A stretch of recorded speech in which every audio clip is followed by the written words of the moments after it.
El divorcio es una de las decisiones más difíciles que una persona puede tomar. No solo implica un cambio emocional significativo, sino que también acarrea importantes consecuencias legales que pueden afectar tu futuro y el de tu familia. Antes de dar este paso, es crucial que te informes y estés preparado. En este video te comparto 4 consejos legales fundamentales que debes conocer antes de iniciar un proceso de divorcio.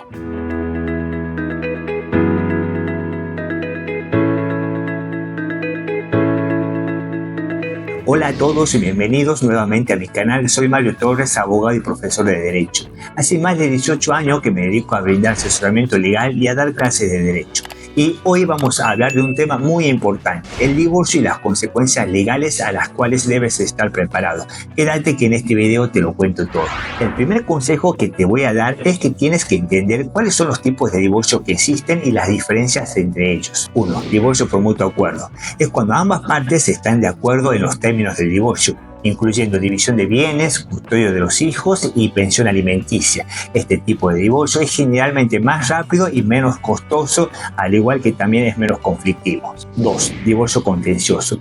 Sucede cuando no hay acuerdo entre las partes. Este tipo de divorcio puede prolongarse en el tiempo y suele ser más costoso ya que requiere una mayor intervención judicial. Además, puede ser emocionalmente más agotador, dado que involucra disputas legales sobre temas como la custodia de los hijos, la división de bienes o la manutención. Es importante que analices cuáles de estas opciones es la más adecuada para tu situación. Yo siempre recomiendo un divorcio por mutuo acuerdo porque, aunque exige mayor negociación, suele ser menos conflictivo y muchas veces mis clientes me preguntaron: ¿es necesario que mi pareja firme la demanda de divorcio? ¿Qué hago si no quiere firmar? La respuesta que le doy es siempre la misma. Si ambos firman el divorcio, estaríamos hablando de un divorcio bilateral o de mutuo acuerdo. Pero no es necesario que ambos cónyuges firmen la demanda. Si lo firma tan solo uno, estamos en presencia de un divorcio unilateral o contencioso, en el cual luego se notificará al otro cónyuge del inicio del divorcio para que se presente en el proceso judicial y manifieste si está de acuerdo o no a los términos entablados en la demanda. También una pregunta muy frecuente es: ¿es necesario tener una causa para divorciarme? Y le respondo que no es necesario, porque en las últimas modificaciones que se le hicieron al Código Civil y Comercial de la Nación, se establece que no es necesario expresarle ahora al juez cuáles son las causales de divorcio. O sea, al juez ya no le interesa si hubo infidelidad, malos tratos, etc. Lo único que debe analizar es que las partes se quieren divorciar legalmente y así dictar a posteriori una sentencia poniendo fin a la relación matrimonial. Les voy a contar el caso de una clienta quien vivía en Bellavista y se quería divorciar. Aún estaba vigente el antiguo Código Civil y tuvimos que expresar al juez que había varias causales por las cuales mi representante se quería divorciar, como ser violencia física, psicológica e incluso amenazas de muerte. Tuvieron que ir varios testigos a las diferentes audiencias fijadas por el juez para contar todo el maltrato que había sufrido mi clienta y cómo era víctima de los abusos de su marido. Además, tuvimos que presentar denuncias policiales, captura de los mensajes de WhatsApp enviados por el marido.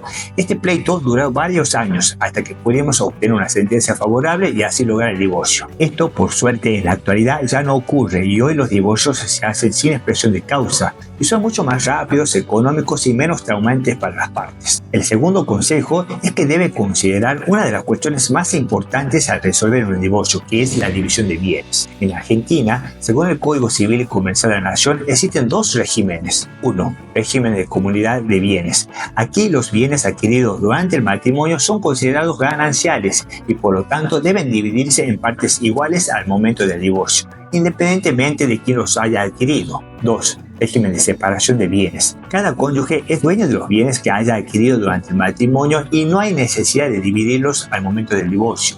Este régimen puede haber sido pactado antes del matrimonio o establecido durante el mismo. Es esencial que antes de solicitar el divorcio determines bajo qué régimen patrimonial te casaste y cómo esto afectará la división de bienes. Además, es recomendable realizar un inventario detallado de los bienes para evitar disputas posteriores. Por ejemplo, si Juan y Marta compraron un auto estando casados bajo el régimen de comunidad de bienes, este auto es el 50% de cada uno y al momento de divorciarse se puede pactar la venta del mismo o repartirse el dinero entre ambos, o que uno de los cónyuges le compre al otro el 50% para obtener así la propiedad completa del bien, o sea, el 100%. Por otra parte, recuerda que los bienes que fueron adquiridos por los cónyuges mientras estaban solteros son bienes propios y no se dividirán durante el divorcio. El tercer consejo que te daré es que debes tener en cuenta la custodia de los hijos. Si tienes hijos menores de edad, su bienestar debe ser la prioridad absoluta durante el divorcio. Es esencial que te informes sobre los diferentes tipos de custodias disponibles que existen,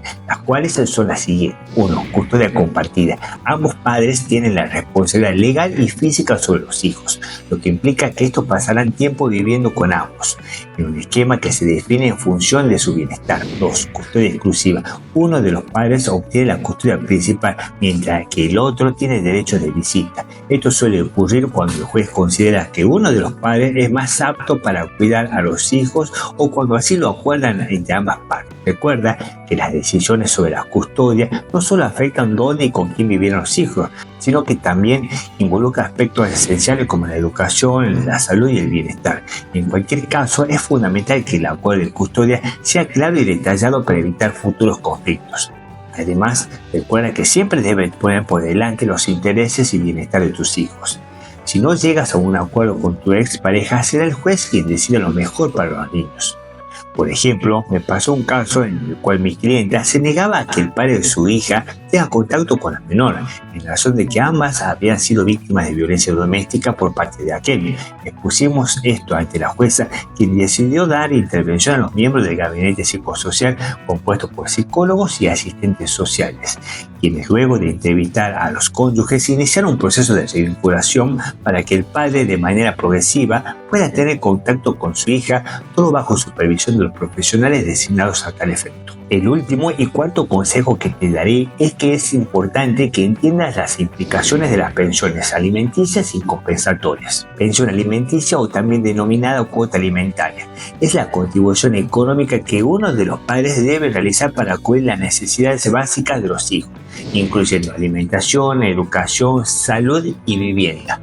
Esta pensión se calcula en función de los ingresos de ambos padres y las necesidades de los menores. Por lo general, es el padre quien debe pasar la cuota alimentaria para los hijos, y el monto de la misma ronda entre el 20 y el 30% de su sueldo por un hijo, y a ese porcentaje hay que agregarle entre el 10 y el 15% aproximadamente por cada hijo adicional. Pensión compensatoria es un pago que uno de los cónyuges puede recibir si el divorcio causa un desequilibrio económico significativo entre las partes. Este tipo de pensión busca compensar la pérdida de calidad de vida de uno de los cónyuges. Por lo general es la esposa quien solicita este tipo de compensación, quien puede haber sacrificado su carrera o ingreso por dedicarse al hogar o a la crianza de los hijos. Antes de iniciar el divorcio es fundamental que tengas claridad sobre tus derechos y obligaciones en este aspecto, para evitar sorpresas desagradables y asegurar un acuerdo justo. En los últimos años, Argentina ha experimentado un notable aumento en la cantidad de divorcios, especialmente a partir de la pandemia COVID-19. Este fenómeno ha sido impulsado por varios factores, incluyendo la convivencia forzada durante los confinamientos, el aumento de la violencia doméstica y el estrés económico.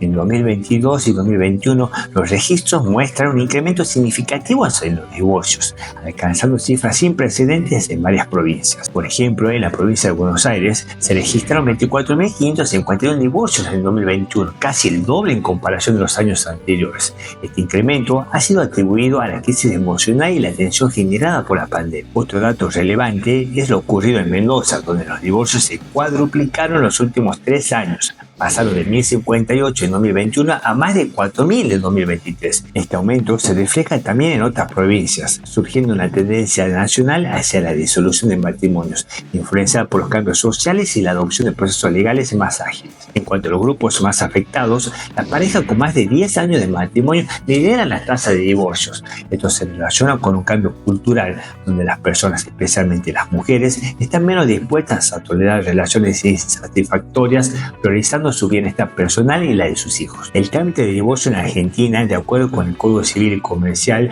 ha sido simplificado, como ya dijimos anteriormente. Ahora ya no es necesario alegar causales de divorcio. Basta con que uno o ambos cónyuges manifiesten su voluntad de disolver el matrimonio. El proceso inicia con la presentación de una demanda de divorcio ante el juez competente, quien luego evaluará la situación. Si es un divorcio por mutuo acuerdo, se presentará un convenio regulador que incluirá todos los aspectos acordados: bienes, custodia de los hijos, cuota alimentaria, como ya se dijo anteriormente. En el caso de un divorcio unilateral, el juez tomará las decisiones necesarias para resolver los puntos en disputa, quien puede convocar a varias audiencias a las partes y a sus abogados para intentar llegar a un acuerdo que satisfaga a todos. Es importante contar con el asesoramiento de un abogado durante todo el proceso para asegurarte de que se cumplan todos los requisitos legales. Además, el abogado te ayudará a negociar los términos del convenio regulador y a defender tus derechos e intereses en caso de disputa. Divorciarse es un proceso complejo que requiere de mucha preparación y conocimiento.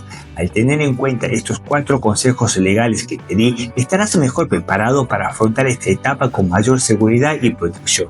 Recuerda, contar con el asesoramiento adecuado puede marcar la diferencia entre un divorcio complicado y uno en donde todos los involucrados puedan seguir adelante con sus vidas de la mejor manera posible. Si quieres saber cuánto dura o cuesta un divorcio, déjamelo saber en los comentarios que con gusto te responderé estas dudas o cualquier otra que tengas. No olvides suscribirte al canal y activar la campanita para estar al tanto de todas las novedades legales que surjan y recibir más consejos legales como estos. Nos vemos hasta la próxima. Chao a todos.